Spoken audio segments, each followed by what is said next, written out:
1 João, capítulo 3, verso 20.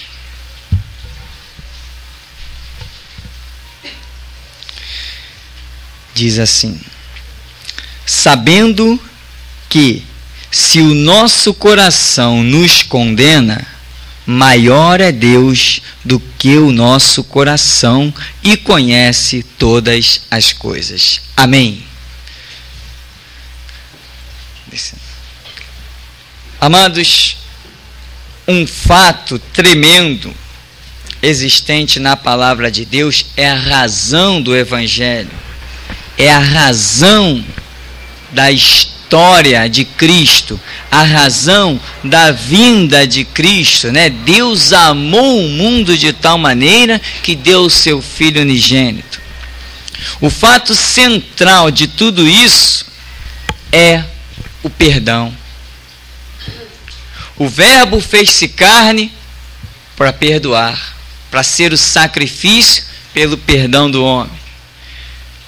A vida de Cristo, as suas dores, o despir-se da sua glória e vir a este mundo, tudo se resume numa só palavra: perdão de Deus para com os homens, né?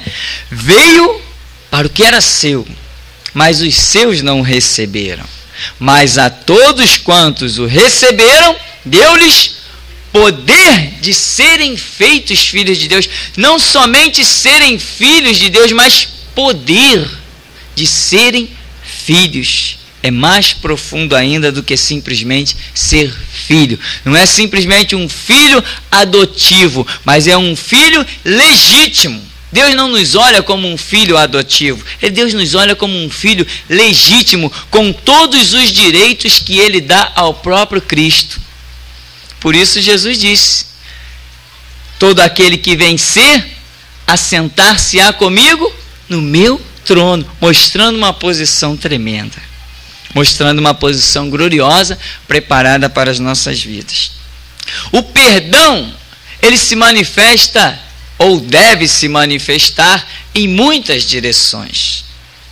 A primeira delas, né, como Jesus ensina lá em Mateus 6,6, após a oração que ele faz com os seus discípulos: Pai nosso que está no céu, santificado seja o teu nome. Lá no finalzinho, Mateus 6, verso 12, o Senhor diz assim: perdoa-nos as nossas dívidas. Só que ele não para aí, ele diz: assim como nós perdoamos aos nossos devedores. Tem alguém que nos deve. Sempre, de alguma maneira, alguém nos deve alguma coisa. Os seres humanos estão em dívidas uns com os outros de muitas maneiras, não somente dívidas de dinheiro, de favores, há dívidas de tudo que é jeito. Agora, aqui não está se referindo a essas dívidas monetárias, etc, etc. Está se referindo a afrontas, a agressões em palavras, a agressões em gestos. O contexto aqui é principalmente este. Mas o Senhor, na oração que ele diz assim: Senhor, perdoa as nossas dívidas, ele também diz: assim como nós perdoamos aos nossos devedores. E lá no versículo 14 ele diz: porque se perdoardes aos homens as suas ofensas, também vosso Pai Celestial vos perdoará a vós. Se, porém, não perdoardes aos homens as suas ofensas, também vosso Pai vos não perdoará as vossas ofensas. Ou seja, o que Jesus está ensinando? Não adianta você querer o perdão, a graça, a compaixão, a misericórdia de Deus, se você não exercer também a graça, a compaixão, a misericórdia para com o teu próximo. Tem muita gente que quer receber, mas não quer dar. O perdão é o tema central. O perdão mostra um coração puro e quebrantado, e a Bíblia diz que é um coração puro e quebrantado não desprezarás, ó Deus. Se você quer ser aceito por Deus, meu irmão, o seu coração tem que ser transparente diante de Deus. Por isso que diz: vê se há em nós algum caminho mau e guia-nos pelo caminho eterno. As entrelinhas da palavra vai revelar se há caminho mau em nós, para nos guiar pelo caminho eterno. Então, o perdão se manifesta primeiramente de você para com o teu próximo, se manifesta de Deus para você e vai se manifestando de muitas maneiras. Tem pessoas, por exemplo, que não perdoam a si mesmas. Deus vem e dá graça. A pessoa vai orar, confessa o seu pecado. Deus derrama aquele bálsamo, a pessoa se quebranta, é abençoada. Aí recebe aquele perdão no seu coração, levanta dali convictamente perdoada. Daí a 5 minutos mais na frente já caiu no mesmo pranto, nas mesmas dúvidas. Será que Deus me perdoou aquele pecado? Será que Deus me perdoou aquela atitude? E o diabo às vezes percebe, né, as coisas, aí começa a sugestionar. Começa a usar pessoas para lembrar o pecado daquela. Começa a ver aquela batalha espiritual. E a pessoa, por não dar ouvidos ao mover de Deus e dar muito mais ouvidos a si mesma ou ao mover das trevas, ela acaba se autossugestionando, não recebendo o perdão de Deus para a sua própria vida. E essas pessoas nunca espiritualmente prosperarão. Nunca alcançarão jamais nenhum ministério, nunca poderão ser um instrumento nas mãos de Deus.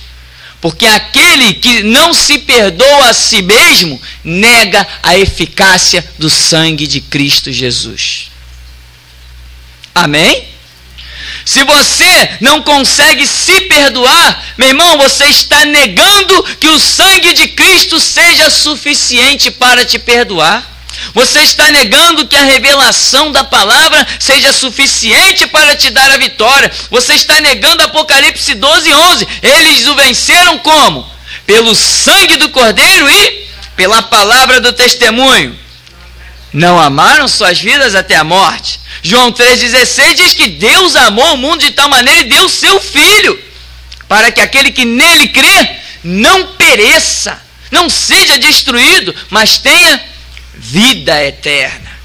Isto não pode ser negado. O perdão é muito profundo, é tremendo, vai estar presente em toda a retórica do Evangelho. João Batista já entra no cenário dizendo para as pessoas: olha, arrependei-vos, porque é chegado o reino de Deus. Por quê? Porque o Senhor virá. Tem que estar em arrependimento para receber o perdão. Sem arrependimento, não há perdão. Agora, tem pessoas que sabem muito bem dizer diante de Deus: Senhor, perdoa as minhas dívidas. Senhor, olha, vacilei, me perdoa. E Deus está dizendo assim: mas você não perdoa ninguém. Você só quer o perdão. Eu te perdoo, mas você não perdoa ninguém. Você não abre mão de nada. Sabe o que acontece? Essas pessoas se autotraumatizam, formam uma cicatriz na alma incurável. Meu irmão, se nós pudéssemos ver a alma das pessoas, as feridas da alma, nós ficaríamos assustados. Tem pessoas com a alma completamente dilacerada. Se a alma sangrasse e nós pudéssemos ver, nós íamos ver pessoas completamente bombardeadas, caindo, como se diz na gíria, caindo pelas tabelas, com a alma toda ensanguentada, porque as pessoas sustentam o ódio, a arrogância, a altivez, ferem-se a si mesmo, porque o ódio de uma pessoa não causa nenhum mal para ninguém, causa para si mesmo. Até a ciência prova isso. Até a ciência já prova isso, que quem guarda mágoa, rancor, fica doente do nada. Até a ciência já prova isso, como se não bastasse a Bíblia mostrando, Deus usa a ciência para mostrar ao seu povo. É necessário abrir o coração e liberar perdão. Não tem que ficar guardando mágoa, rancor. E olha, meu irmão, uma raiz de amargura, como a própria Bíblia mostra em Hebreus, contamina tudo. Foge, meu irmão, também desses. São as pessoas que só têm raiz de amargura, que nunca nada é suficiente para cicatrizar, não tem bálsamo que cicatrize, meu irmão, não tem condições de andar junto, andarão dois juntos se não estiverem de acordo. As pessoas começam a se sentir mal, é só amargura, é só desgraça, não tem nada de bom para contar, é o mesmo papo de 10 anos atrás, é o mesmo papo de 15 anos atrás. Você já sabe, lá vem aquela pessoa, quer ver? Vai falar daquilo, não dá outra, a pessoa chega perto, abre a boca, o assunto é só um. Não conheceu Jesus Cristo como deveria conhecer. A plenitude da revelação, da glória, do sangue de Cristo derramado. E às vezes essas pessoas estão dentro da igreja, meu irmão, há décadas. Essas pessoas estão dentro da igreja há décadas e não alcançam a revelação do sangue de Cristo derramado, que é suficiente. Tem até um louvor que nós cantamos, né?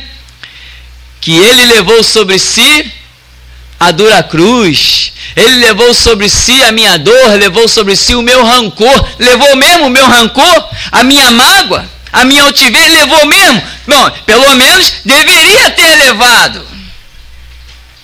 Deveria ter levado, eu deveria ter permitido que ele levasse. E tem pessoas muito traumatizadas, meu irmão, na alma, no espírito e enfermas no corpo, na carne, simplesmente porque não conseguem liberar o perdão, mas também não se preocupam em buscar em Deus a força para liberar. Já conheci pessoas endemoninhadas, a força do demônio em possuir aquela pessoa era simplesmente porque não conseguia perdoar uma pessoa da própria família.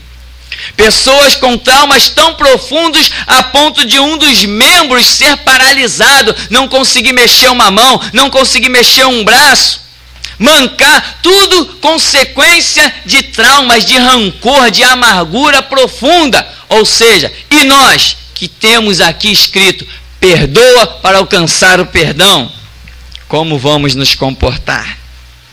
Muitas pessoas que nós encontramos, meu irmão, dentro dos consultórios médicos, está pensando que tudo é enfermidade física. Está acusando no físico, mas o mal está lá na alma, lá dentro. Quantas pessoas você vai conversar e daqui a pouco começa, eu estou com um problema, vai. Chega lá no tema central, raízes de amargura. Como a Bíblia fala, né? Para nós tomarmos cuidado com alguma raiz de amargura que brotando, aconteça o quê? Nos contamine por completo. Está lá escrito em Hebreus, cuidado com a raiz de amargura. É isso que Jesus está dizendo, quando ele fala assim, olha, todo aquele que te bater numa face, oferece-lhe a outra. É isso, ou seja, não guarda rancor. Não quer dizer que vão te bater numa face, você vai dizer, bate aqui do outro lado. Não é isso, meu irmão. Significa, não guarda rancor. Você quer que seja feita a justiça? Você quer que seja exercido o juízo? Deixa com Deus. A justiça pertence a quem? A vingança pertence a quem? A Deus. Então nós não temos que nos vingar. Nós não somos vingador. Vingador é Deus.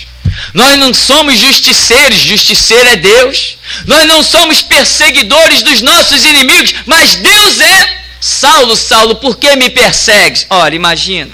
A quem Saulo estava perseguindo? A igreja. Então, meu irmão, abre o teu coração, libera. Quantas pessoas, olha, eu já orei por isso, já orei por aquilo, já pedi não sei quem para orar, já fui não sei aonde orar, esse mal não me deixa.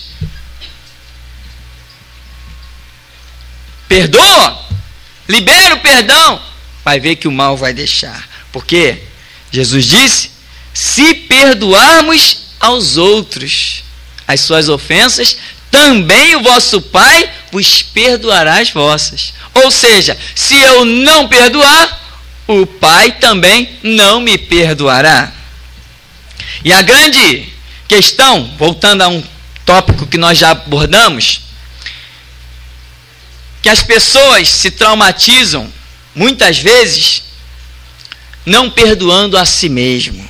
Meu irmão, isso aqui é uma questão muito séria. Muito séria. Às vezes são casos de pessoas que praticaram delitos terríveis da sociedade, e quando vem para o Evangelho e conhece a revelação da verdade, a Bíblia diz: conhecereis a verdade vos libertará. Só que tem pessoas que conhecem a verdade e se enclausuram numa prisão. Põe a mão na consciência e diz assim: eu não deveria ter feito aquilo. Aí pronto. Agora eu conheço a verdade, puxa, eu não deveria ter feito aquilo.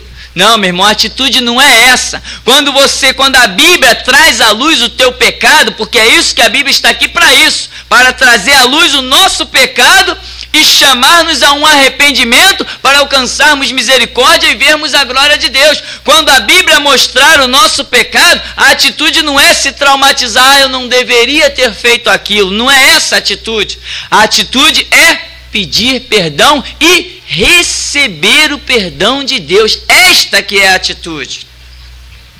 E aí tem pessoas que às vezes até os profetas se levantam na igreja: olha, Deus já te perdoou, por que você insiste em pedir perdão pela mesma coisa todo dia? Se abre a boca todo dia para pedir perdão pela mesma coisa. Não diz a palavra que Deus amou o mundo de tal maneira e deu seu Filho? Não diz que Jesus derramou seu sangue para perdoar? Não diz que o Espírito nos guiará em toda a verdade? A Bíblia diz tantas coisas e as pessoas continuam lutando contra a verdade de Deus. Você tem simplesmente que aceitar o perdão, colocar o perdão de Deus no teu coração, se entregar nas mãos de Deus e ser uma potência na mão de Deus. Mas enquanto a pessoa não alcança essa liberdade de espírito: não, Senhor, eu matei. Não, Senhor, lá eu sacrifiquei nas caladas da noite. Senhor, eu fiz, eu aconteci. Não, eu não me perdoo. Se você não se perdoa, significa que você está negando a eficácia da palavra e do sacrifício de Cristo em te perdoar. Nunca Deus contará contigo para nada. Não pode contar, não tem como contar. Como Deus vai contar com uma pessoa que nega a eficácia da sua palavra? Então, meu irmão, nessa oportunidade, você vai exatamente trazer à memória o que diz a Bíblia. Como Deus falou: dos vossos pecados não me lembrarei mais. Lançarei nas profundezas das águas. Que águas são essas?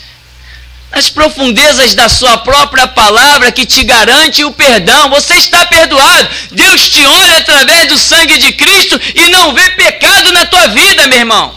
Quanto tempo tem que você pecou? Tem meia hora que eu pequei. Pediu perdão? Então acabou. Não há pecado na sua vida.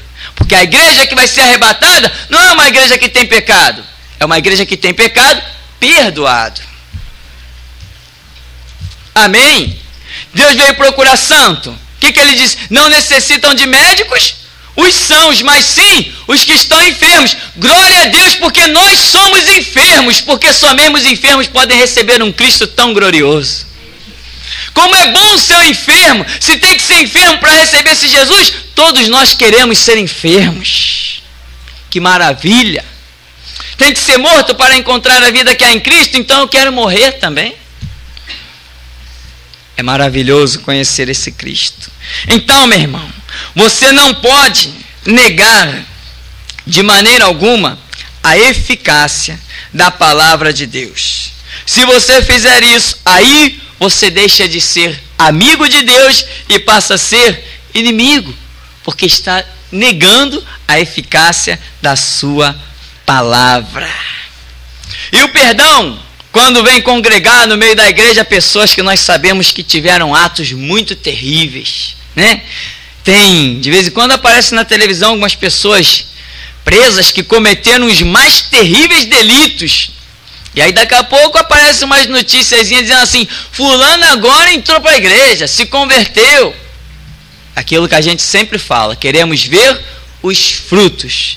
O que manda são frutos. O que define a qualidade da árvore são os seus frutos. Agora, tem aqueles que verdadeiramente se convertem. Afinal de contas, Jesus veio para quem? Para os enfermos. São enfermos, precisam de Cristo, e Cristo se revela a todos, amém? Deus amou o mundo.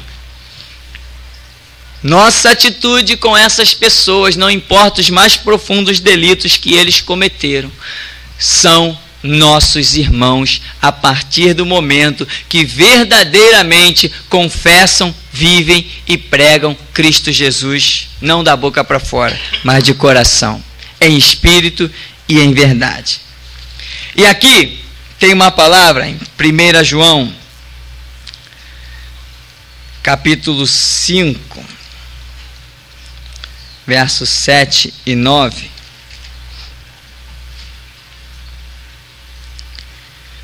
Diz: porque 3 são os que testificam no céu: o Pai, a Palavra e o Espírito Santo. E estes 3 são um. E 3 são os que testificam na terra: o Espírito e a água e o sangue. E estes 3 concordam num.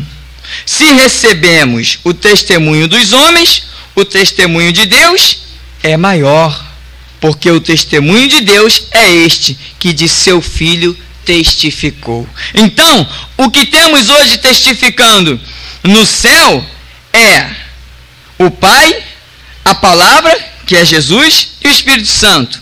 Na terra, nós temos o Espírito Santo, a água, que é a Palavra, e o sangue, que é o sacrifício de Jesus Cristo. Com tudo isso que nós temos, nós vamos negar a eficácia do perdão de Deus?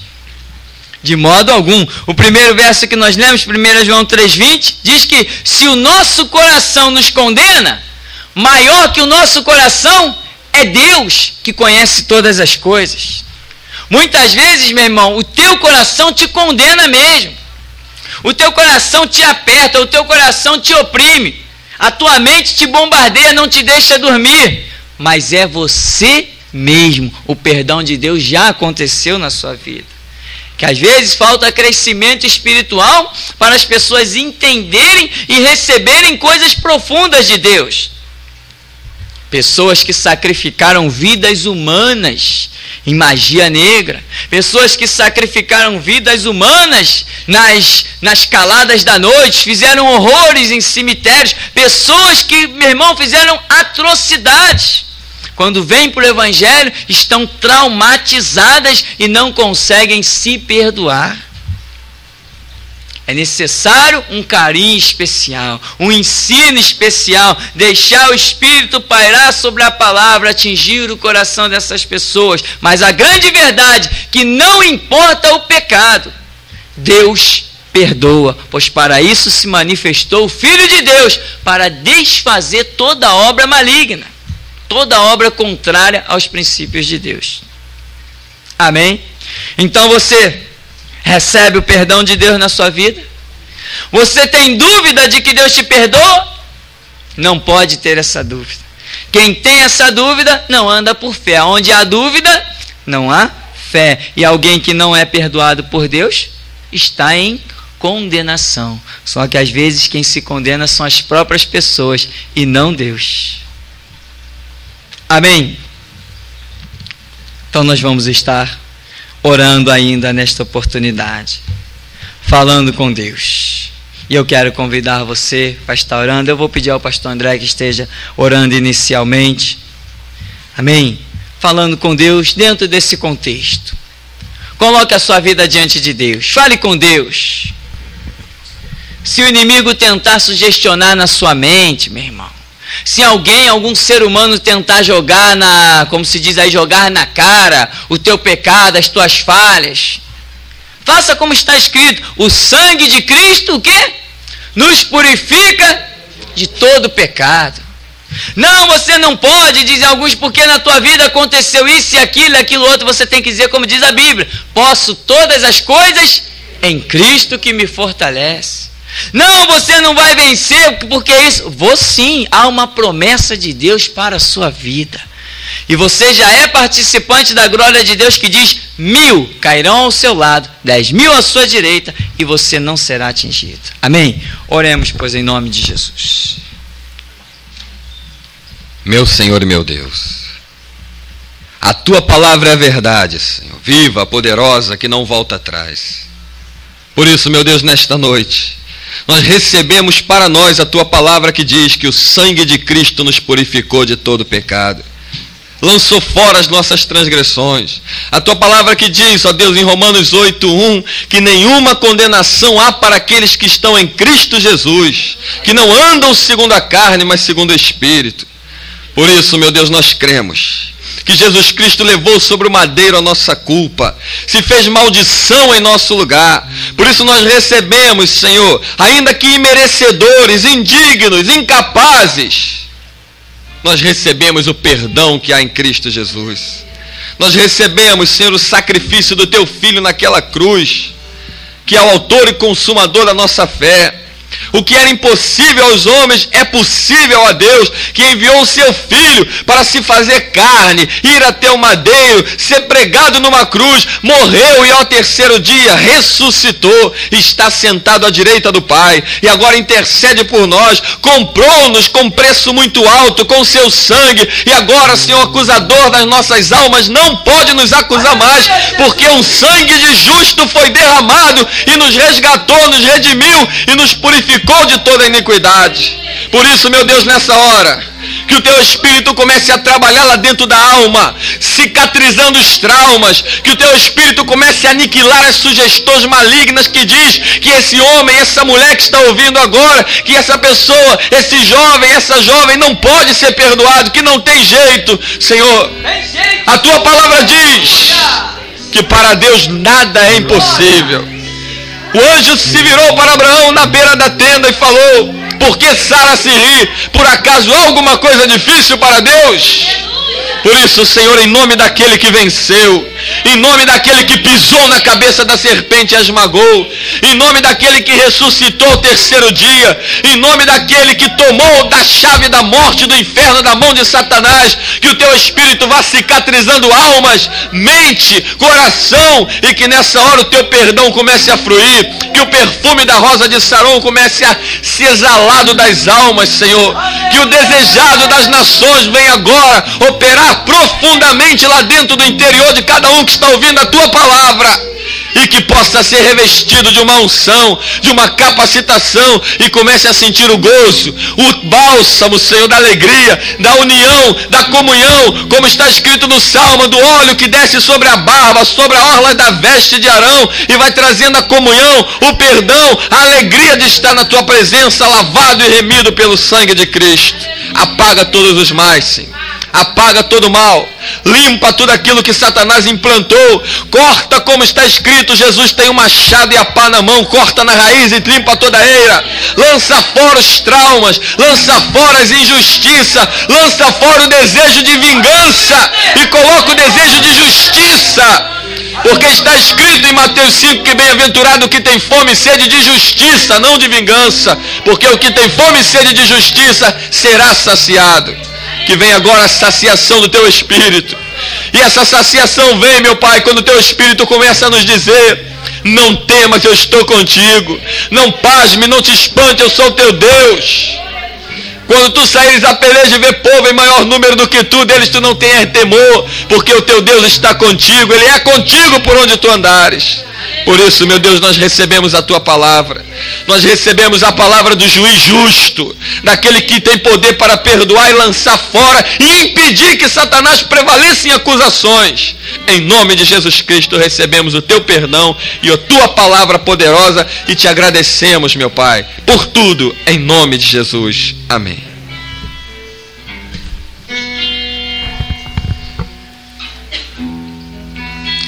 Por mais que eu procure meus anseios esconder, há em mim vontades que contorcem meu querer.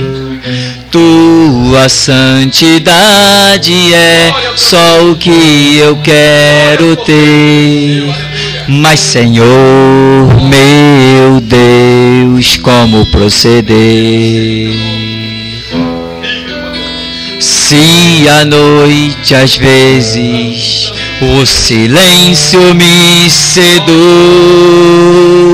e por torpes rumos meu coração me conduz, uma sombra me persegue mesmo onde há tanta luz. Me quebranto quando vejo tua cruz. Quero tua voz ouvir quando o vento vem me corrigir, me ensinando que preciso caminhar, não posso parar, sem me importar por onde vou, de onde vim e por que só estou. Só preciso ter